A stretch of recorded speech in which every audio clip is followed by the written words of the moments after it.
And after all these mistakes and errors, the conclusion I came to is that people, including my past self, do too many different types of exercises to develop their shoulders. And next, that people often neglect this exercise that I am going to tell you in this video and is truly important for shoulder development. What is going on, YouTube? This is Johan Kim. Welcome back to my channel. Today, I'd like to talk about how to build a bigger shoulder. If I had to choose the most important muscle for building an impressive male physique, I would say it's the shoulder muscles. If you develop dense and rounded shoulders, you're almost there in achieving a great physique. Big shoulders can make your upper body look broader and give you a more masculine appearance. That's why you need well-developed shoulders to achieve a great physique. And that is the reason why many people spend hours in the gym doing various kinds of shoulder exercises.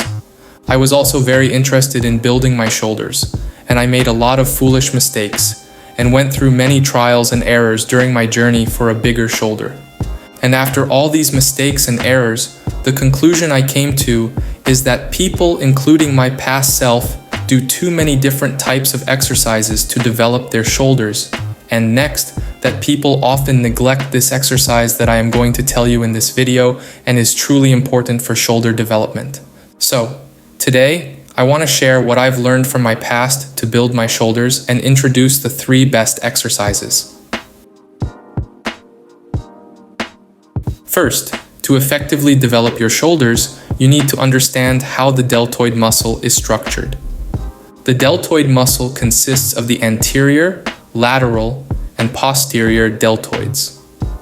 And as you can see, the lateral deltoid is the largest of the deltoid muscles and has the most significant impact on making your shoulders look dense and 3-dimensional.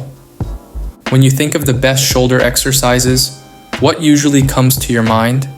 It's probably the overhead press. Whether you do it with a barbell or dumbbells, the overhead press is an excellent exercise. It allows you to train with heavy weights and also builds your upper chest and triceps. So, I agree with that you need to do overhead press if you want to build your shoulders. But there's one problem I see.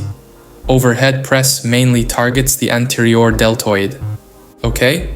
Why is focusing on the anterior deltoid a problem? Because we already engage the anterior deltoid sufficiently through various chest exercises. So, if you do an incline dumbbell press and then do a shoulder press at the same time, you're putting too much load on your anterior deltoids while your lateral and posterior deltoids are being neglected. But we need to do press for shoulder anyway, so I think you should train with a pressing exercise that uses the lateral deltoid more than the anterior deltoid. And the solution to this is the behind the neck press. I hardly ever see anyone doing this exercise in the gym recently. Maybe people avoid it because they think it has a higher risk of shoulder injury, but I don't believe there is any research evidence proving that the behind the neck press is particularly more dangerous for shoulder injuries. Most problems arise from how people perform the movement, not the exercise itself. Anyway, research shows that the behind the neck press has higher EMG activity in both the anterior and lateral deltoids compared to the overhead press, and it involves the upper chest and triceps less. What this means is that the behind the neck press can train your shoulders more effectively than other overhead press exercises. As mentioned earlier, our main focus is to enlarge the lateral deltoids.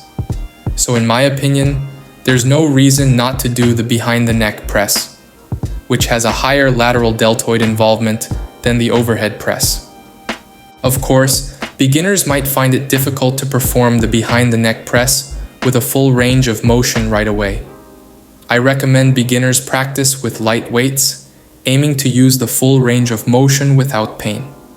Always keep your chest up and maintain external rotation of the shoulders. If even that is challenging, I suggest doing the behind the neck press using a shoulder press machine. This way, the barbell won't interfere with your neck, allowing you to perform the movement more comfortably. Once you get comfortable with the movement, aim to perform 5 to 12 reps with heavy weights.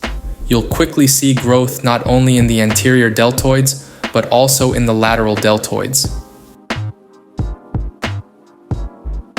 The primary function of the lateral deltoids is shoulder abduction, and the exercise that most closely replicates this function is the side lateral raise. I believe you should definitely include side lateral raises in your routine. I don't think this needs much explanation because it's a fact that everyone knows and agrees with. Personally, I prefer the machine side lateral raise because the machine helps maintain constant tension on the muscles. However, if your gym doesn't have a machine for side lateral raises, using cables will provide almost the same effect. If cables aren't available either, dumbbells will also work. I recommend performing 12 to 20 reps. Lastly, let's talk about the posterior deltoids. Actually, the posterior deltoids are engaged in most back exercises, so if you already have well-developed posterior deltoids, you might not need to add specific exercises for them. However, if your posterior deltoids are underdeveloped, your shoulders may look unbalanced, and since the posterior deltoids significantly contribute to shoulder stability, I believe it's good to train them separately for functional purposes. Personally, I think the reverse pec deck fly is the best exercise for the posterior deltoids. But if you're training at home with only free weights, the bent over raise is also a good exercise. You can freely add posterior deltoid exercises as needed. So these are the 3 essential shoulder exercises. I hardly do any other types of shoulder exercises besides these 3.